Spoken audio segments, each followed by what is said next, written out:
Chapter 1. The Zero-Day Protocol. The scene is bathed in the cool, blue luminescence of 20 flickering monitors. Zip sits at the center of the ergonomic chaos, his fingers dancing across a mechanical keyboard with a rhythm that borders on the musical. Outside, the English rain lashes against the stone walls of the manor. But down here, the only weather is the shifting flow of data. Lara, tell me you're not looking at the ceiling again. I can see your biometrics spiking. Your heart rate is at 85. That's your I'm about to do something stupid rhythm. Zip adjusted his headset, his eyes never leaving the scrolling green lines of the decryption bypass. In the small window on his secondary screen, a grainy satellite feed showed a remote mountain pass in the Himalayas. Lara was a small, thermal dot moving against the cold blue of the peaks. I'm fine, Zip. Her voice crackled through the comms, breathless and distant. Just checking the stability of the ridge. Yeah, well, check the stability of my blood pressure while you're at it, Zip muttered. He leaned back, his chair creaking. To the world, Zip was the guy who fixed the Wi-Fi and tracked the GPS. But in the reality of the Netflix series, he was the curator of the Croft legacy. Ever since the events with the Sun Queen and the shifting shadows of Trinity, Zip had realized that the world wasn't just physical anymore. History was leaking into the internet. He looked at his Project Gideon monitor. It was a private side project, a search algorithm designed to scan for impossible data. 3 minutes ago, it had pinged. Someone was uploading a file from an IP address that didn't exist.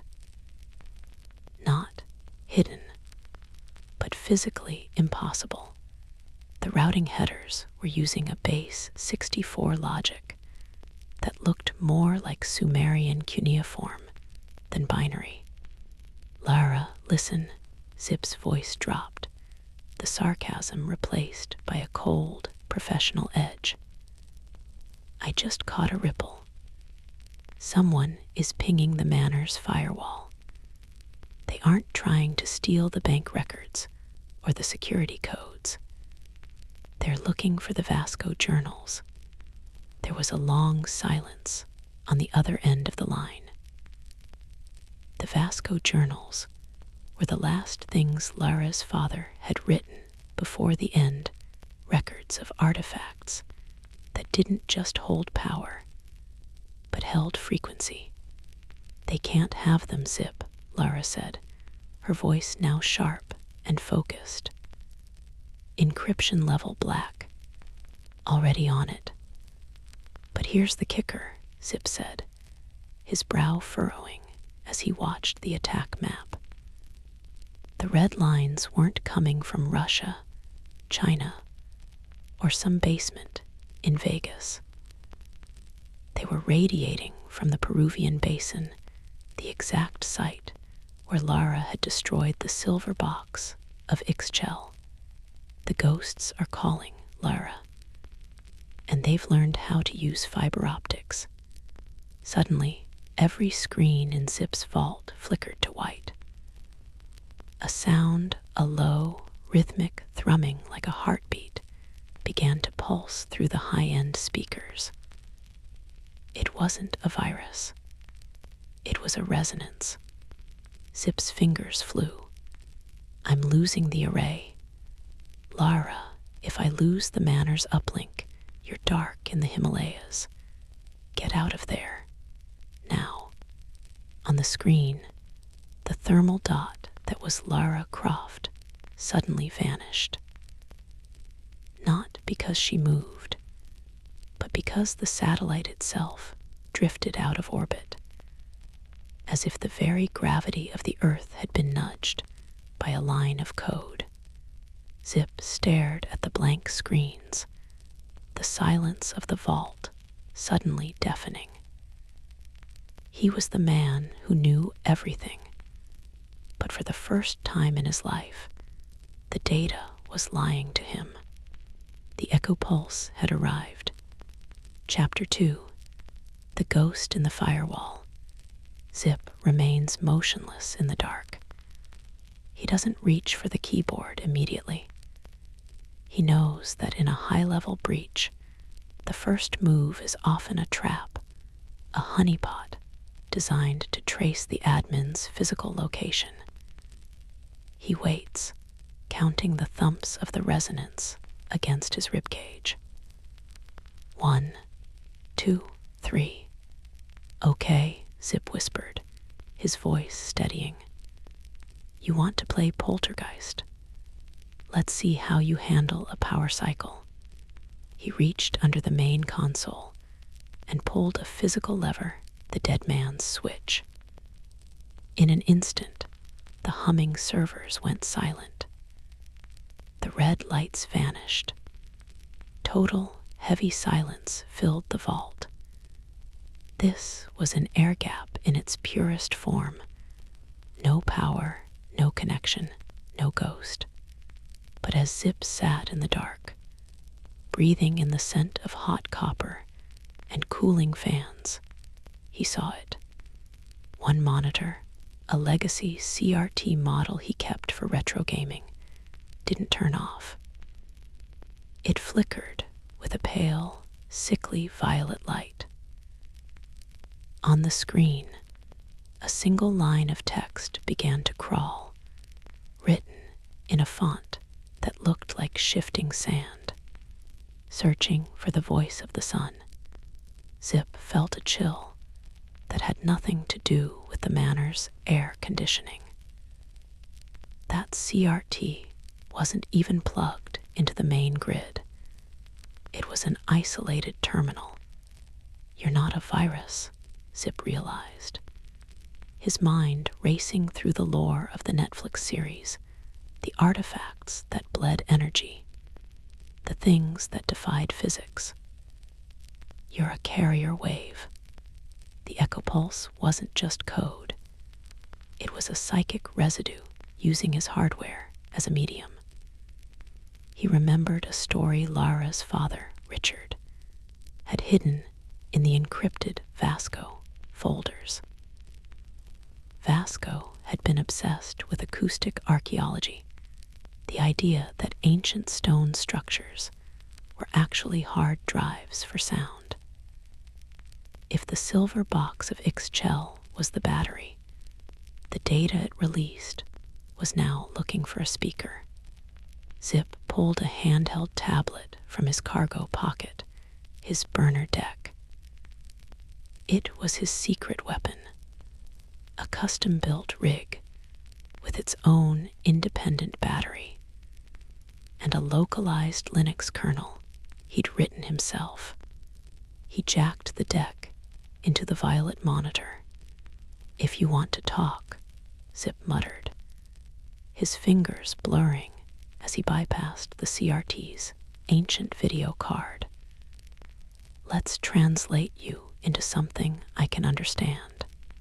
He ran a Fourier transform on the violet signal, converting the light wave back into audio. The speakers on his deck hissed, then cleared. It wasn't a voice. It was a sequence of coordinates, layered over a recording of Lara's own voice from the Himalayas. Stability of the ridge, checking the stability. It was a mimicry loop. The echo pulse was using Lara's frequency to bypass the manor's security. It had used her voice to open the vault doors.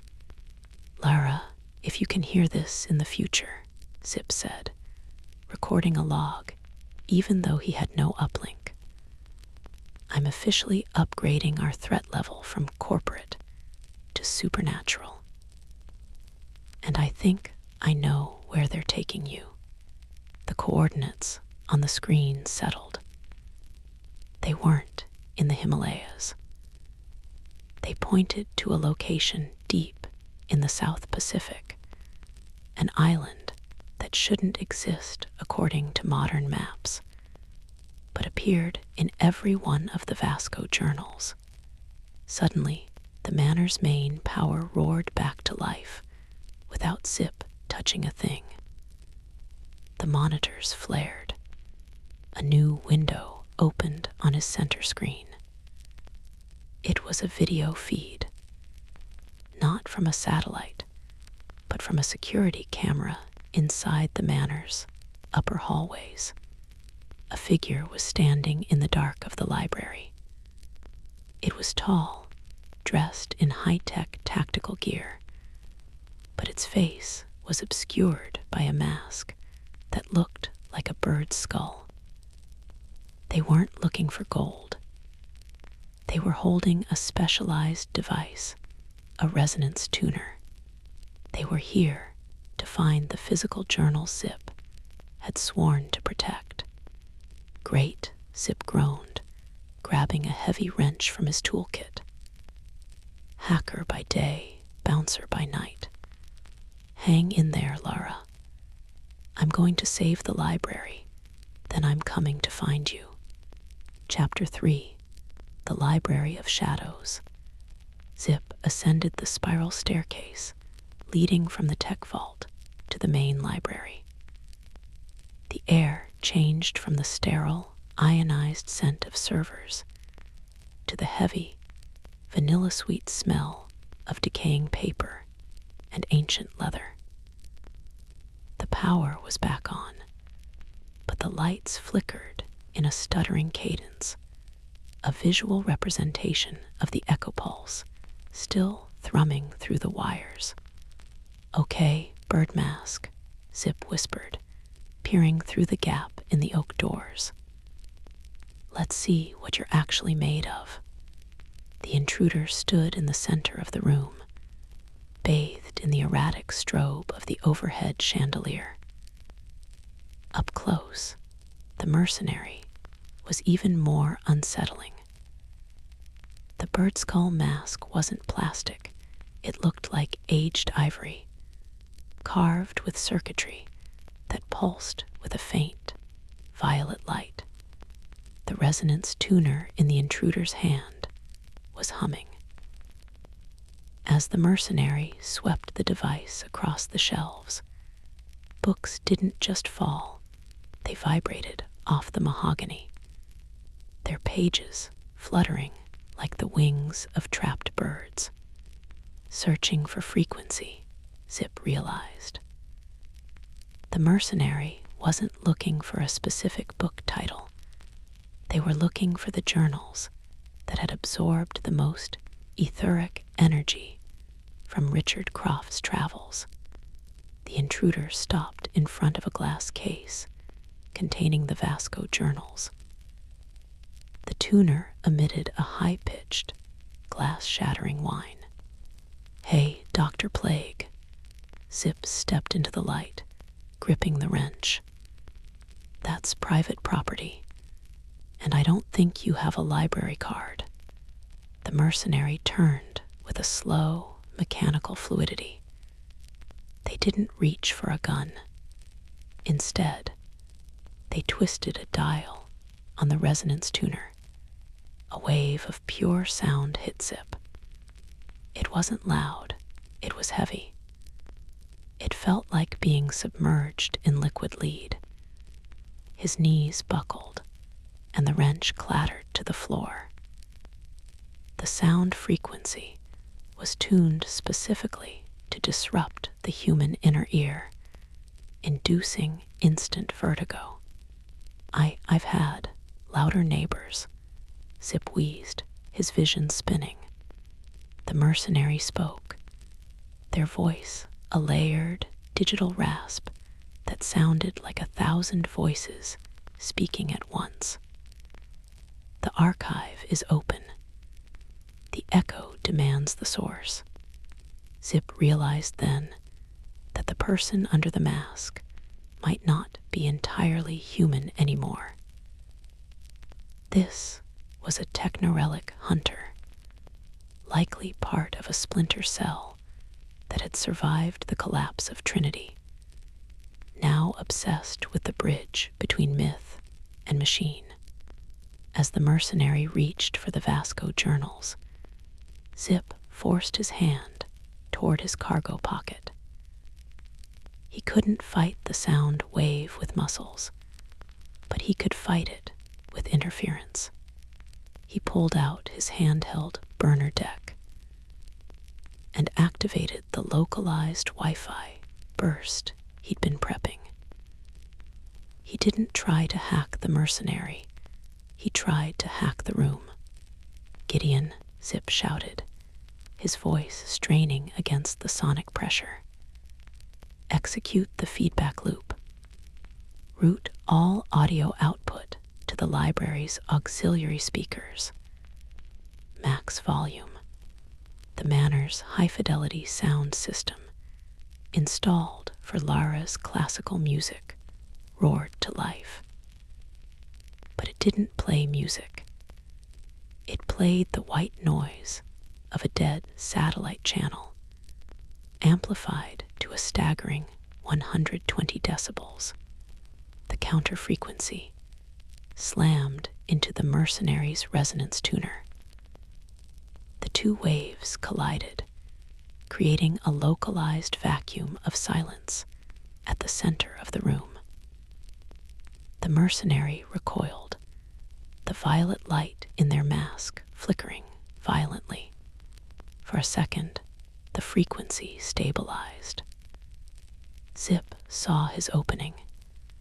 He lunged forward, not with the wrench, but with his tablet, physically jamming the burner deck into the mercenary's tuner. "Let's see how you like a zero-day exploit in your hardware." The tablet's screen turned violet. A massive surge of data, the impossible code Zip had captured in the vault, poured into the mercenary's device. The tuner didn't just stop. It began to glow white-hot. With a muffled scream of digital static, the mercenary was thrown backward by a localized EMP. The bird mask cracked, revealing a glimpse of circuitry-etched skin beneath, before the figure dissolved into a cloud of shimmering, violet particles, acoustic nanites. The library went silent. The lights stabilized. The mercenary was gone, leaving behind only the cracked mask and a scorched smell. Zip slumped against the Vasco case, his ears ringing. He looked at his tablet. The screen was dead. He had used his best rig as a suicide bomb to save the journals. "Lara," he groaned, looking at the ceiling. "You owe me so much overtime." He reached into the case and pulled out the Vasco journals. They were warm to the touch. He opened the final page, and his heart skipped a beat. The ink was moving. The words were rewriting themselves in real time, forming a new set of coordinates. The echo pulse wasn't just attacking. It was inviting them. Chapter 4, Return to the Grid. The journey from the English countryside to the industrial underbelly of London was a blur of high-speed rail and paranoia. Zip didn't use his credit cards. He used ghost credits he'd stashed years ago.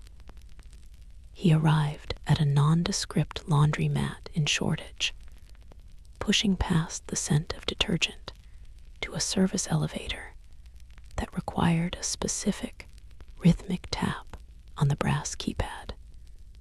The hacker's knock. The elevator descended deep past the subway lines, opening into a cavernous, repurposed WWII bunker. This was the grid. It smelled of soldering iron, energy drinks, and the stagnant air of 300 overclocked CPUs. Hundreds of workstations were carved into the concrete alcoves, occupied by the digital nomads Zip once called peers. Zip, is that really you, man? A skinny kid with dyed blue hair and augmented reality goggles pushed back from a console. Word was you went manor style, living the high life with the lady adventurer.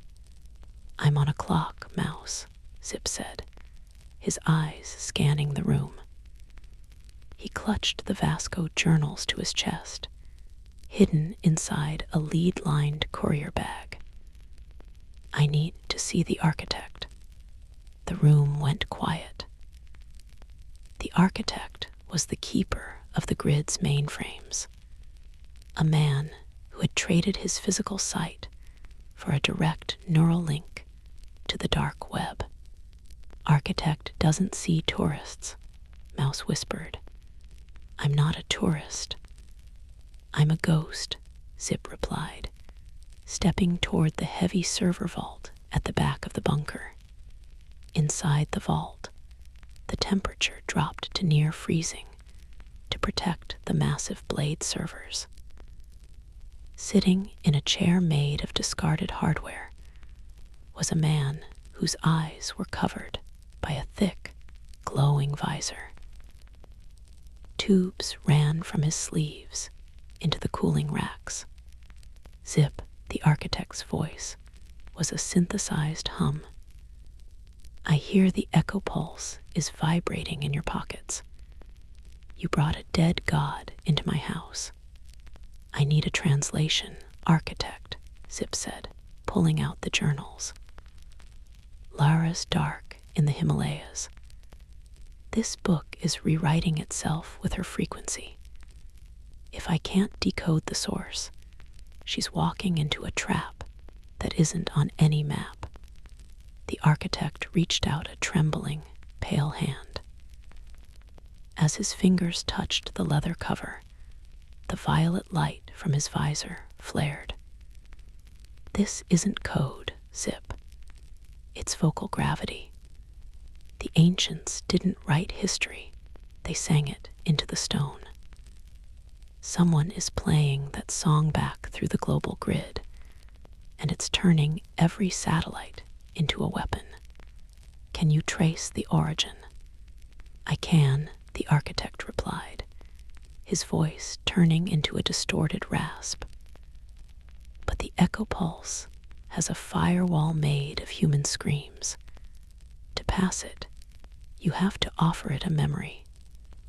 A digital one. Zip went cold.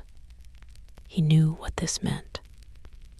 To access the impossible coordinates hidden in the journal, he had to sacrifice his most guarded secret, the zero-day sin he had committed years ago, the hack that had nearly collapsed the global power grid and led him to seek refuge with the Crofts. If he uploaded that file to the architect's servers, his anonymity would be gone forever. Interpol, Trinity Remnants, and every government agency would have his signature. Do it, Zip said, his voice barely a whisper. Use the file, just find her. The architect plugged a cable into Zip's legacy deck. The upload bar began to crawl. As it reached 99%, the servers in the room began to scream. The violet resonance from the book surged into the bunker's power lines. Suddenly, every screen in the grid turned to the same image. A bird skull mask. They found us, Mouse yelled from outside. The birdmen, They're phasing through the walls. The bunker's reinforced doors began to warp, the metal vibrating so intensely it started to liquefy. The acoustic nanites were no longer just a shadow. They were a physical tide, breaking into Zip's old world to reclaim the data he was trying to unlock. The architect's visor shattered. The coordinates, they are in the dragon's triangle, an island called Yamatai. But it's not the Yamatai she knows. It's the one in the frequency gap. Zip, run. The architect pushed him toward a hidden vent. The sin is public. They're coming for everyone now. Chapter 5, The Frequency Gap. The cold spray of the North Sea slapped Zip's face, a jarring contrast to the stale air of the bunker he'd just fled. He was on a high-speed courier boat, steered by an automated pilot he'd overridden with a salvaged laptop. Behind him, the digital world was in flames. His zero-day sin was live on every news feed, and the authorities were already raiding his known haunts. He was a man without a country, heading toward an island that shouldn't exist. "Okay, Gideon," Zip muttered, his teeth chattering as he looked at the glowing purple icons on his screen. "Talk to me. Tell me we're not just sailing into a hallucination." The AI's voice, now distorted by the vocal gravity interference, crackled through his damp headset. "Warning. Atmospheric density increasing. Radar shows solid landmass. Satellite imaging shows open water. The frequency gap," Zip whispered.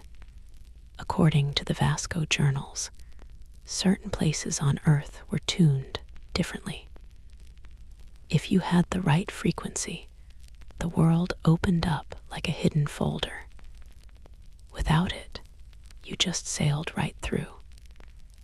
The echo pulse wasn't just a signal, it was the key to the lock. As the boat crossed the 142nd meridian, the sky didn't just turn dark, it turned violet. The ocean beneath the hull stopped being water and became a thick, viscous mercury that hummed with a low, sub-bass frequency. Then he saw it, Yamatai, but it wasn't the scarred, sun-bleached island Lara had described from her first nightmare. This version of Yamatai was shimmering, its jagged peaks translucent like frosted glass. Great ribbons of data, visible streams of violet light, shot up from the ziggurats into the clouds. "It's a server," Zip realized, his eyes wide. "The whole island is an ancient biological processor." Suddenly, his laptop screen flared with a thermal signature. A familiar dot. Lara. She was there, but she wasn't moving. She was at the center of the highest peak, the shaman's tower. And around her, the etheric ripples were chaotic, as if she were being used as a lightning rod for the echo pulse. "Lara, can you hear me?" Zip shouted into the comms. Only static answered, but it was a rhythmic static. It was the sound of the acoustic nanites assembling. Out of the Mercury Sea, figures began to rise. They were the bird-masked mercenaries, but here, in their home frequency, they were 10 feet tall, their bodies made of shifting sand and crystalline circuitry. They didn't need boats. They walked on the surface of the vibrating water. "Gideon, I need a diversion." Anything. Insufficient hardware. Zip. Suggestion. Use the journals. Zip grabbed the Vasco journals. The ink was glowing so brightly it burned through the leather. He realized the book wasn't just a map. It was a manual. He opened the book to the hymn of the sun and held it up to the boat's exterior speakers. He didn't know the words, but he knew the wave pattern. He routed his laptop's remaining battery through the speakers, amplifying the vocal gravity etched into the pages. The sound that erupted from the boat wasn't a song, it was a pulse wave. The Mercury Sea shattered into 1,000,000 droplets. The giant birdmen vibrated until their crystalline forms cracked and dissolved back into the mist. The path to the island cleared, a literal bridge of solidified sound forming between the boat and the glass shores of Yamatai. "I'm coming, Lara," Zip said, grabbing his pack and leaping onto the humming bridge. "And I'm bringing the delete key." But as he stepped onto the island, his headset finally cleared. It wasn't Lara's voice that came through. It was a cold, melodic hum, the voice of the echo pulse itself. "Welcome, Sentinel. We have been waiting for the one who remembers the 0 day." Zip froze. The island wasn't just a server. It was a memory bank, and it had just finished downloading the secret he'd sacrificed back at the grid. Chapter 6. The Architect of Ruin. Zip stood at the edge of the glass forest. The ribbons of violet data above him were weaving themselves into complex, geometric lattices.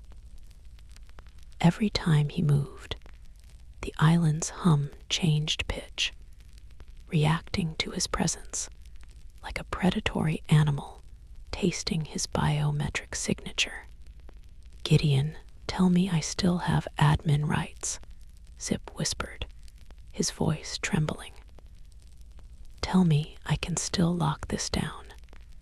The AI's response was a stuttering mess of overlapping voices, Zip's own voice, Lara, and a third, ancient resonance.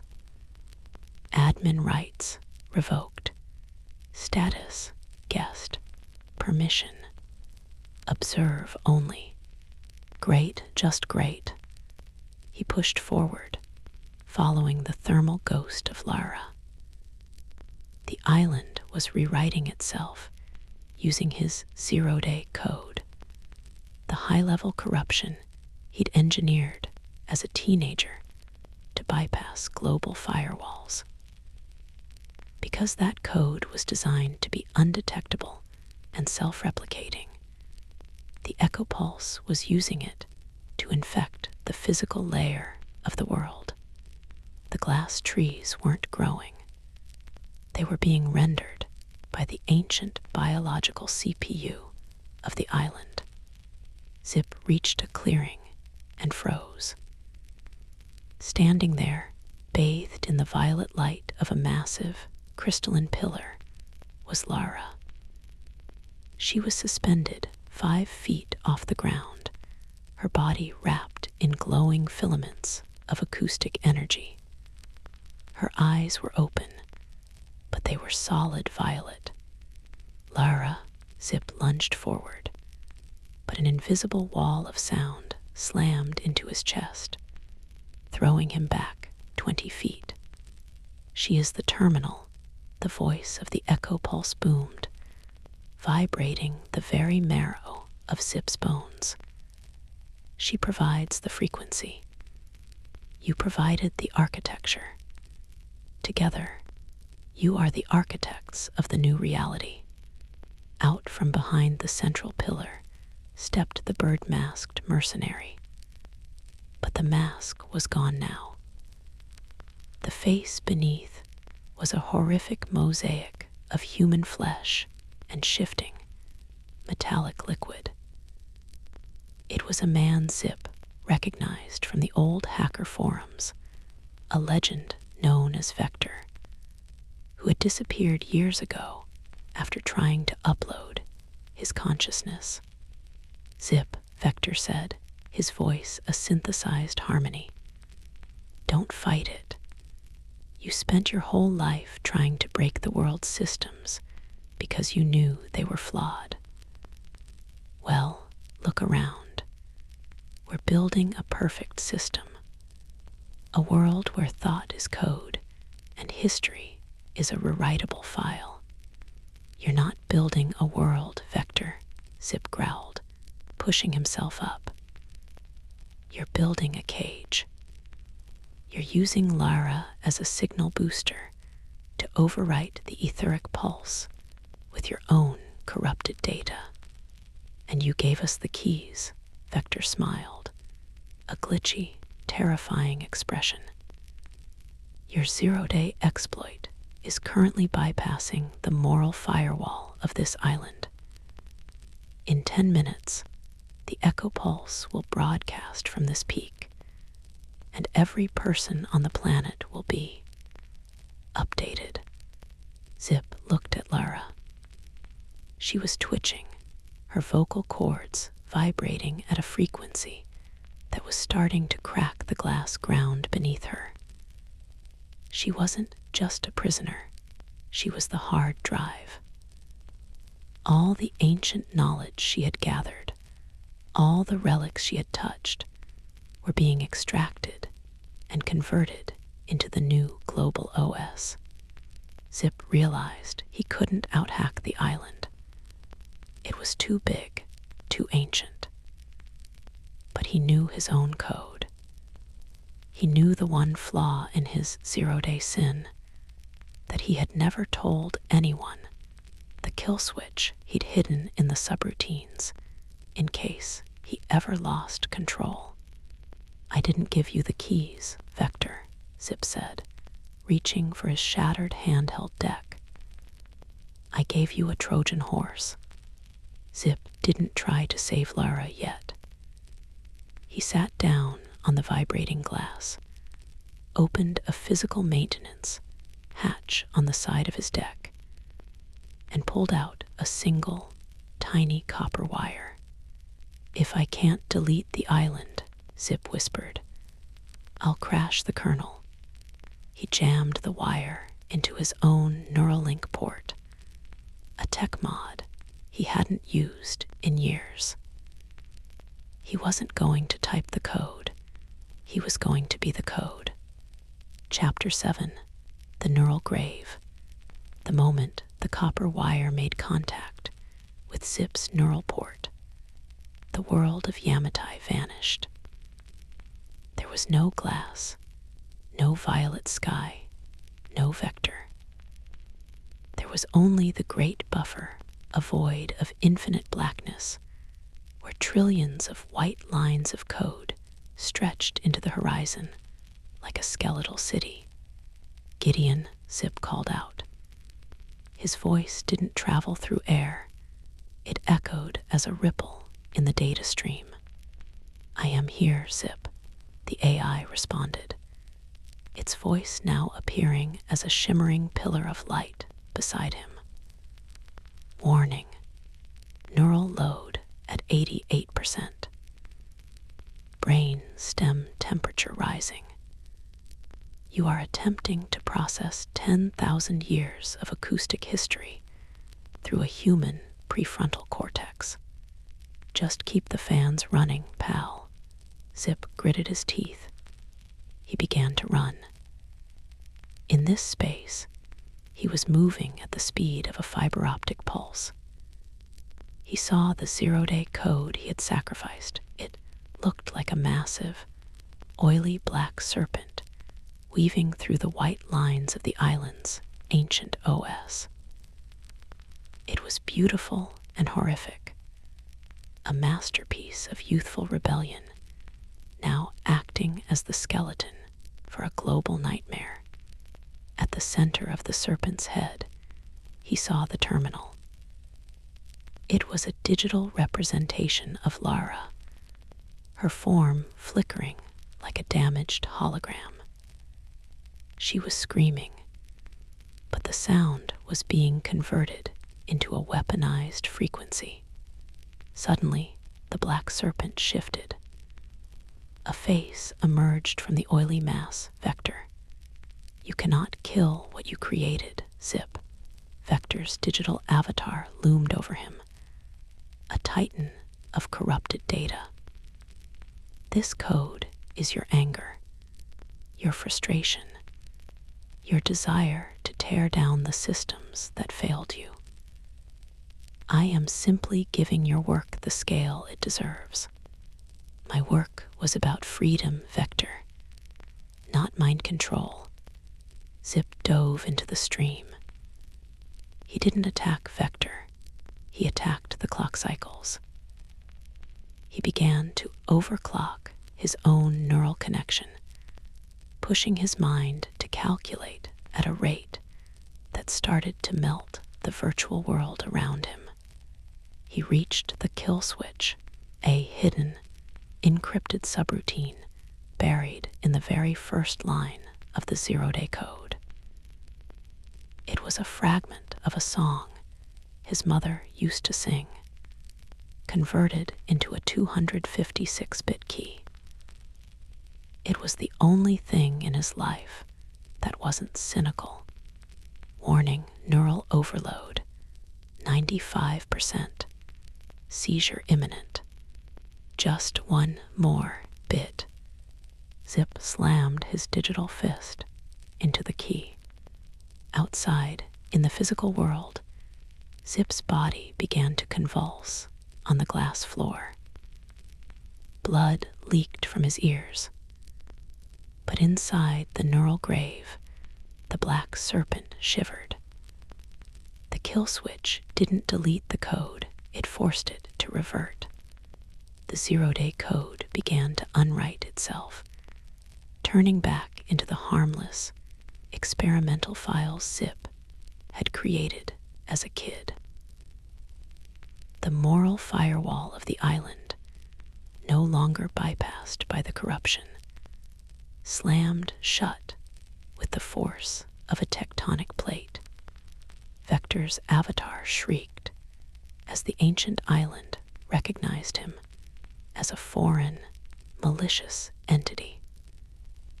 The biological CPU of Yamatai began an autoimmune response. Acoustic nanites, once Vector's army, turned on him. They began to dismantle his digital form, cell by cell, line by line. No, the update was almost complete.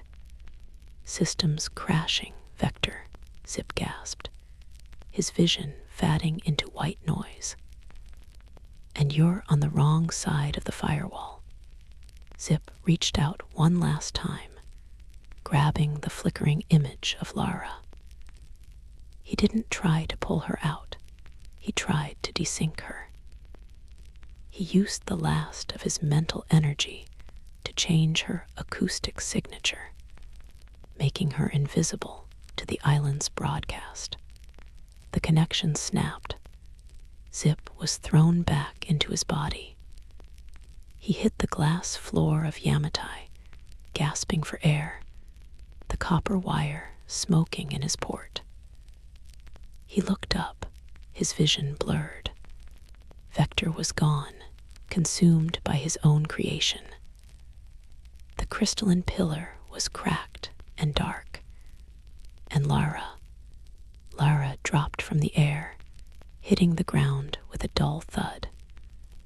She wasn't glowing. She wasn't violet.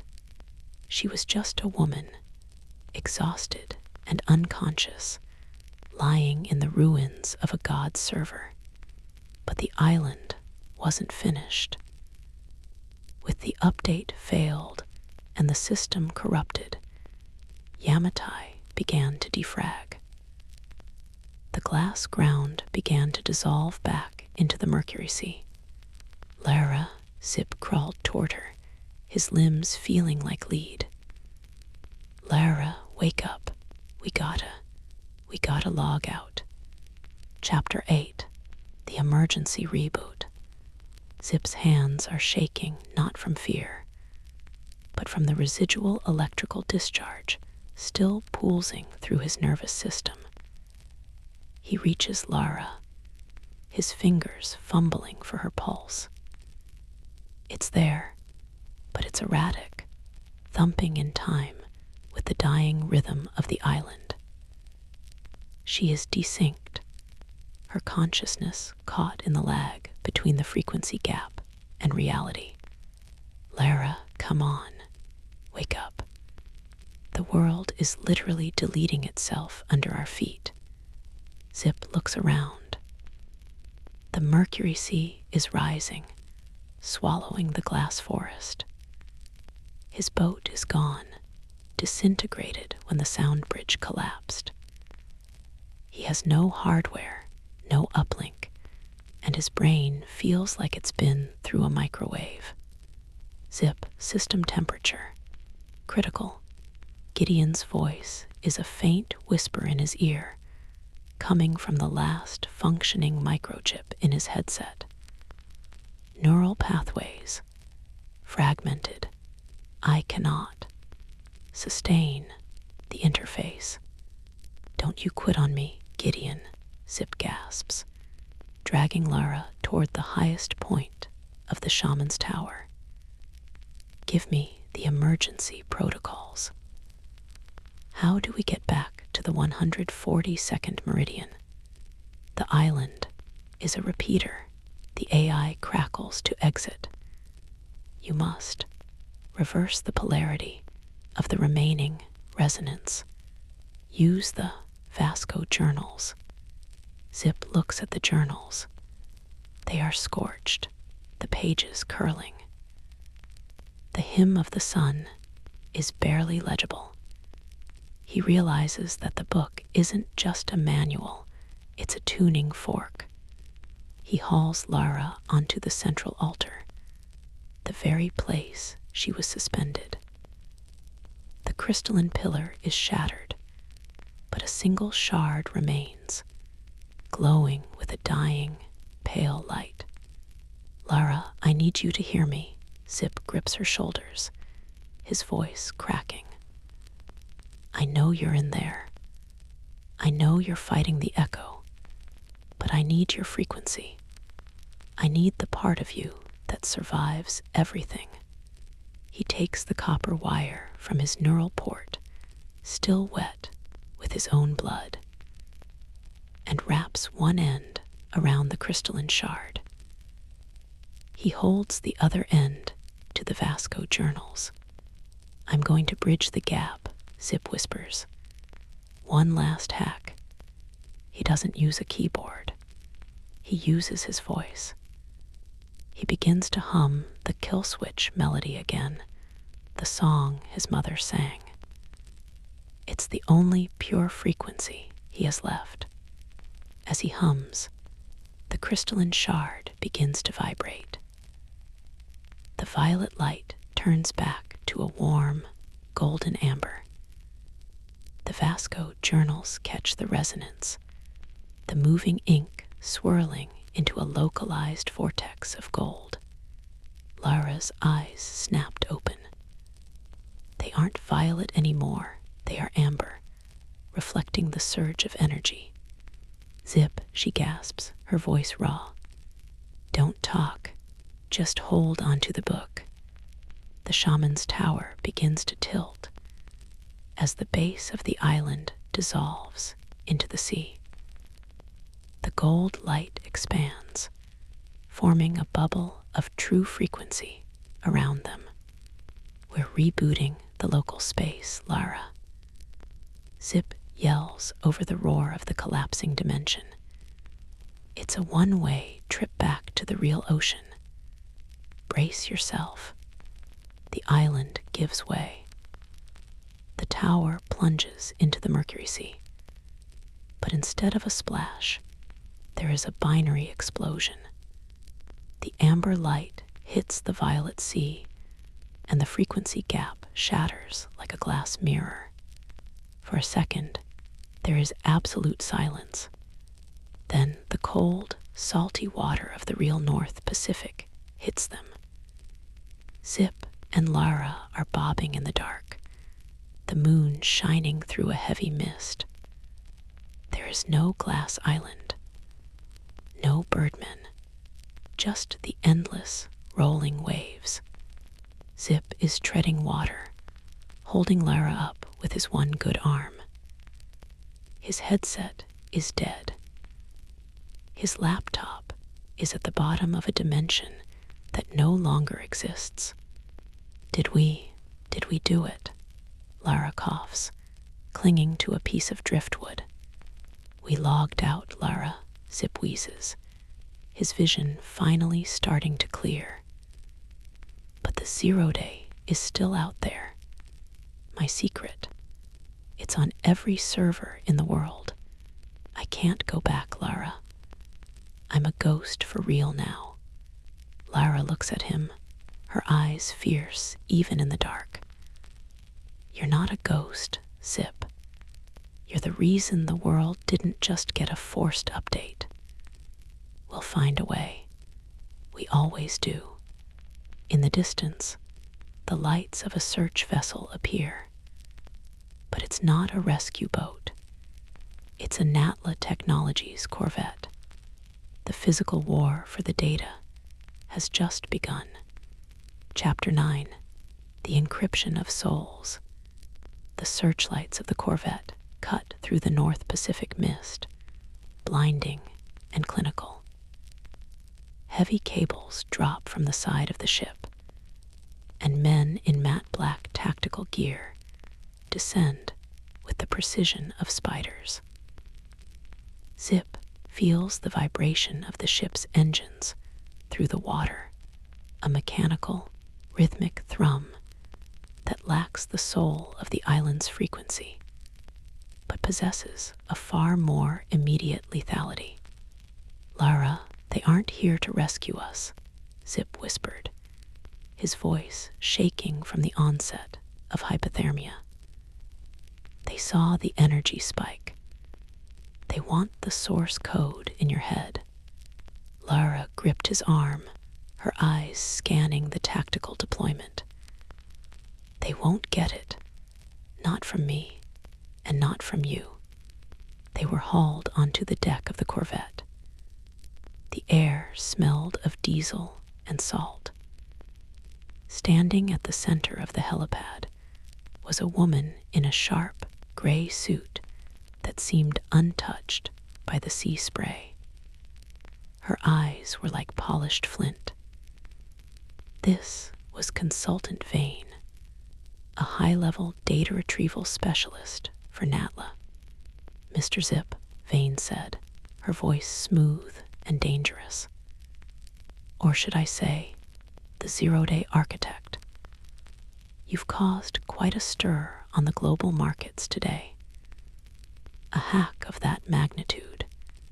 It's a shame to let such talent waste away in a basement. I don't work for suits, Zip spat, collapsing onto the wet deck. And I don't give out free samples. Vane smiled, a thin, mirthless line. We don't need samples. We have your neural telemetry from the island's collapse. You left a trail of ghost data a mile wide. We know about the vocal gravity. We know the world is just a file waiting to be edited. She turned to Lara. And as for you, Miss Croft, you are the most valuable biological hard drive in existence. Imagine the secrets of Atlantis and Yamatai, decrypted and stabilized by Mr. Zip's architecture. We could rewrite history. We could delete poverty, war, or our enemies. You'd just be another vector, Lara said, her voice cold. A virus with a CEO title. Zip looked at the tactical tablets the guards were holding. He saw his own zero-day code scrolling on their screens. Natla Technologies hadn't just found him, they had captured the code as it leaked into the global net. They were already trying to weaponize it, but Zip saw the error they were making. They were treating the code as a physical weapon, but he knew it was a soul-based encryption. It required the key of a human memory, the song his mother sang. Without that specific frequency, the code was a ticking time bomb. Gideon, Zip whispered into his broken headset. Hopping the subdermal mic was still active. Execute the vanishing point. Zip, that is a permanent erase. The AI's voice was a ghostly flicker. You will lose everything. Do it. Zip looked up at Vane. You think you captured the 0-day. You captured the honeypot.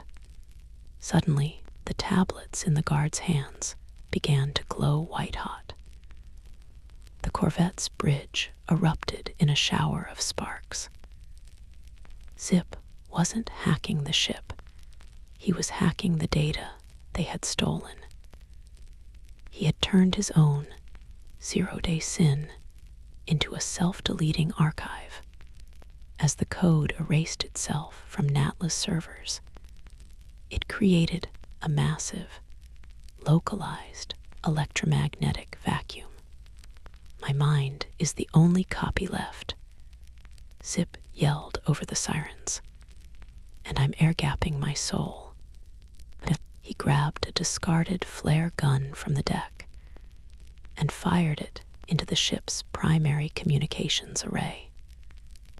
The explosion was small, but the EMP surge from the vanishing point code amplified it. The ship went dark. The radar went blind. In the confusion, Zip and Lara dived back into the black water. Zip, what did you do? Lara surfaced, gasping.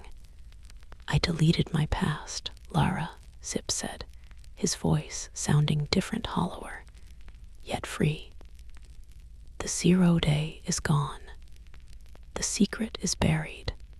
I'm not the architect anymore. I'm just the man who knows where the bodies are buried. They swam toward a life raft that had been blown overboard in the EMP. As they climbed in, Zip looked back at the darkened Natla ship. He had encrypted his soul, but the price was total anonymity. He could never use a computer again without being tracked. He could never return to his life. Where do we go now? Lara asked, looking at the horizon. To the one place they can't track us, Zip said, pulling a small, physical compass from his pocket, the only tech he had left. We go to the silent zones. We go where the frequency is 0. Chapter 10, The Binary Horizon. The morning sun rises over the Mediterranean, flat and uncaring. Zip and Lara are no longer on a high-tech corvette or a mystical island. They sit on the edge of a weathered stone pier in a small, forgotten fishing village on the coast of Crete. The air is thick with the scent of salt, drying nets, and wood smoke. There are no screens here, no Wi-Fi, no echo pulse. Zip looked down at his hands. They were steady now, but they felt heavy. For the first time in 15 years, he wasn't receiving a constant stream of data. The Gideon AI was gone. His neural link was a dead nerve. The world was just the world. It's quiet, he said, his voice barely audible over the lapping waves. Lara sat beside him, cleaning a piece of ancient bronze she'd salvaged from the wreckage of the tower. "Is that a bad thing, Zip?"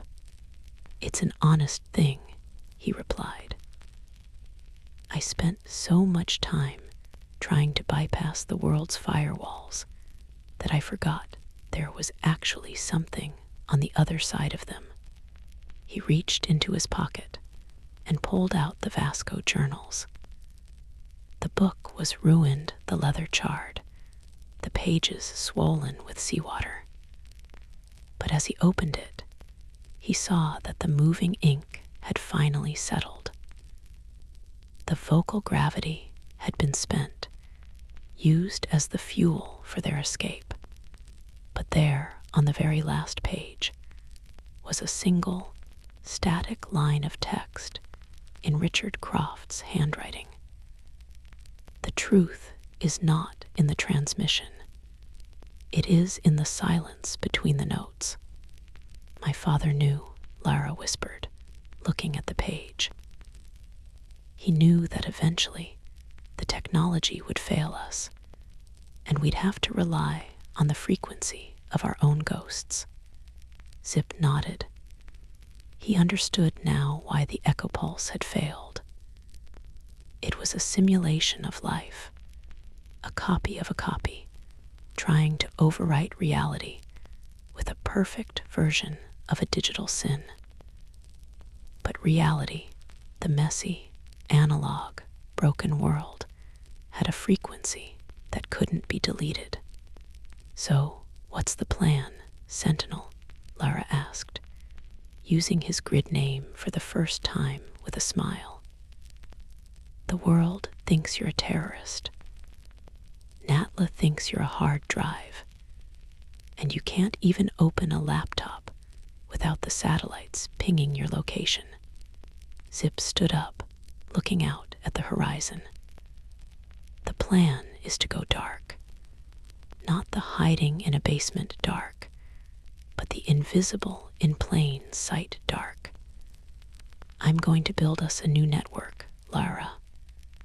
One that doesn't use their fiber optics or their satellites." He held up a small, primitive radio he'd pieced together from spare parts in the village. "We're going back to shortwave. We're going to use the ionosphere, the mountains, and the stone. We're going to be the ghosts that the machines can't catch." He looked at her, a new spark of defiance in his eyes, the same fire that drove him as a kid, but tempered by the weight of a sovereign's sacrifice. "I'm not the architect of ruin anymore," Zip said. "I'm the archivist of the shadows.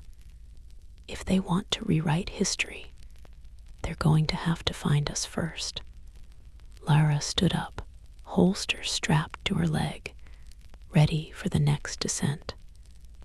"They won't find us, Zip. We've had practice." The two of them walked away from the pier, heading into the rugged hills of Crete. Behind them, a single drone from a passing Natla freighter hummed in the sky, its sensors scanning for a binary signature that no longer existed. Zip didn't look back. He was busy listening to the wind, finding the frequency of the future in the silence of the past.